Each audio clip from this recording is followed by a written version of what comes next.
Brutal Barracuda, a Sniper Elite channel. Hey guys, welcome back to the channel. Now I get quite a few comments from time to time in the comments section of my videos where viewers see me do something and then they comment that they didn't even know that was even a thing in Sniper Elite 5. These are usually things that I just assumed everybody already knew. But it does surprise me just how many people don't even realise that certain things in Sniper Elite 5 are even possible. So in this video I'll be showing you 12 things that you maybe didn't know that you could do in Sniper Elite 5. Most of the things on this list might seem blindingly obvious, but most have at some point been mentioned in the comments section of previous videos. So I thought I'd put them all together and make a video of 12 things that you probably, potentially, possibly didn't know that you could do in Sniper Elite 5. And starting us off is a new move for Carl. Now we can already use zip lines and slide down slopes and climb about the map better than in any previous Sniper Elite. But what you probably, potentially, possibly don't know is that Carl now has the ability to roll from side to side. Yes, whilst laying prone you are able to roll to the left or roll to the right. Now I'm not sure why you would want to do it because it's absolutely useless, but now you know. Next up is a little thing involving padlocks. Now as you probably know, you're able to pick the padlocks or use the bolt cutters to simply chop them off. But what you probably, potentially, possibly don't know is that if you equip armor piercing rounds, you can simply shoot them off. Though I'm not sure why you would bother doing this and create noise when you can silently pick the lock, but there is one thing it's very useful for, and that is for shooting a lock off when it's padlocked on the other side of a door. Next up, let's talk about reloading our weapons. Now, using the workbenches, we can modify our weapons to decrease the reload time using various modifications. But what you probably, potentially, possibly didn't know is that Sniper Elite 5 has introduced the active reload to the series. Each time you reload a weapon and swap out its magazine, a skill check will appear in the centre of the screen. Hitting the reload button again at the correct moment will allow you to reload your gun even faster. This is a very useful ability which I use all the time. I just wish there was a bit more risk reward to it. Timing it correctly decreases your reload time. It would be nice if timing it incorrectly caused your gun to jam for a second or two, increasing the reload time. I think that would have been a nice touch.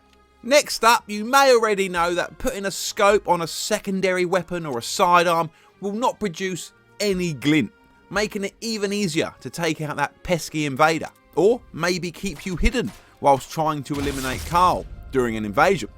But what you probably, potentially, possibly didn't know is that when playing as Carl, there is a way to completely eliminate your scope glint when using a sniper rifle. Now, you can only do this if you are using the Springfield rifle, or the M1903 as it's known in the game, but if you modify this rifle and equip the W&S M1913 scope, you will notice that this scope does not produce any glint at all. The main issue being the zoom is dreadful. But seeing as it's on the Springfield, which has the highest muzzle velocity in the game, you can absolutely wreck invaders with it. You can aim at them through your scope all day long and they will have no idea. Also, because this scope is only available on the Springfield, which is an allied weapon, and the invader does not have access to the allied weapons in the base game, it cannot be equipped by the invader. A couple more things worth mentioning about glint. Binoculars will produce no glint whatsoever, whilst aiming in third person with a rifle will still produce scope glint. Next up, you likely already know that you can shoot red explosive barrels, TNT, or even grenades that are on the belts of certain soldiers. But what you probably, potentially, possibly didn't know is that you are also able to shoot Panzerfaust and grenades out of the sky. Now, granted, you do have to be quick about it, and you probably are better off just running away, but it can be done. Next up is another move for Carl. Now you already know that Carl has the ability to roll left and right whilst prone, but what you probably, potentially, possibly didn't know is that Carl is now able to do aerial takedowns. Simply position yourself above an enemy and hit the melee button. Now I will admit this is one that I didn't know about until after I'd been playing for about a year, but now I know and so do you. Next up, you probably know that you're able to choose which 3 guns you equip to your invader. You're also able to modify your guns, but unfortunately, for some reason, you're unable to modify your items. But what you probably, potentially, possibly don't know is that you are in fact able to modify the items for the invader. You just can't do it in this loadout and customization menu. What you need to do is when you're in the loadout menu for the invader is hit the test in shooting range button. Once you're in the shooting range, head on over and interact with the workbench. From here, if you click on items, you will now be able to modify them. Once you've finished selecting your gear, simply exit the range with the leave mission button and your new equipment will be saved. Next up, the Humble Ladder. Yes, a fantastic tool that's been helping mankind for thousands of years. If only there was a way to use it a bit faster. Well, you probably, potentially, possibly didn't know that when you are descending a ladder, if you hold the sprint button, you'll be able to slide down it much faster. Likewise, if you are ascending the ladder and you hold the sprint button, you'll be able to climb it much faster. Next up, as you probably know, you're able to set traps on dead bodies using grenades, telemines, or TNT.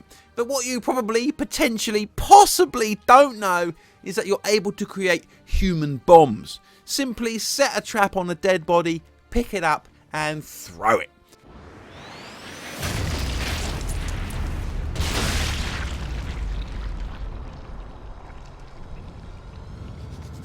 Next up, as you know, Carl is able to plant booby traps on dead bodies. But what you probably, potentially, possibly didn't know is that as an invader, if you tag a dead body with your binoculars, it will tell you if that body has been booby trapped by Carl or not, making binoculars a very useful tool when invading.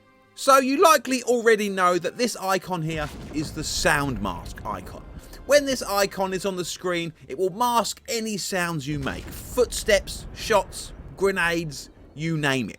But what you probably, potentially, possibly don't know is that this icon here means loud area. It's not quite loud enough to be a sound mask. Maybe there's music playing or you're in a factory with heavy machinery. It doesn't really do a huge amount, but one useful thing that it does do is reduce the sound of your footsteps when running.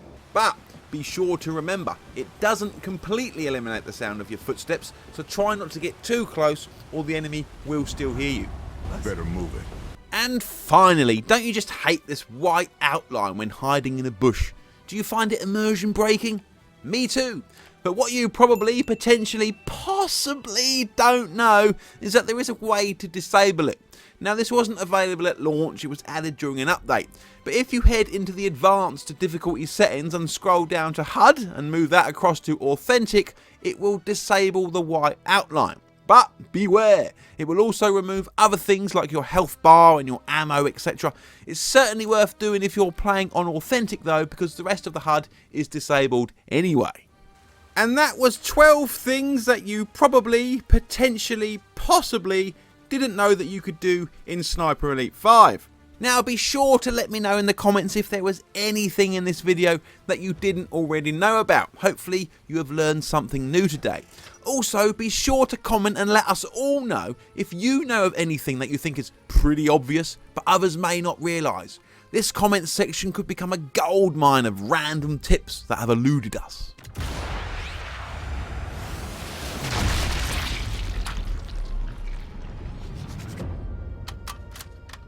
And for those who have stuck around until the end of the video, I have a bonus one for you. Now it's not really a tip, in fact it's incredibly useless and has no effect whatsoever. But you probably, potentially, possibly didn't know that you're actually able to stick a sticky grenade on an airplane. Wouldn't it be nice if Sniper Elite 6 actually allowed us to destroy these planes? Thanks so much for watching. If you enjoyed this video, please do give it a like. It really does help the channel to grow. This is a dedicated Sniper Elite channel, so hit the subscribe button to be kept up to date on all things Sniper Elite. And I will see you guys in the next video!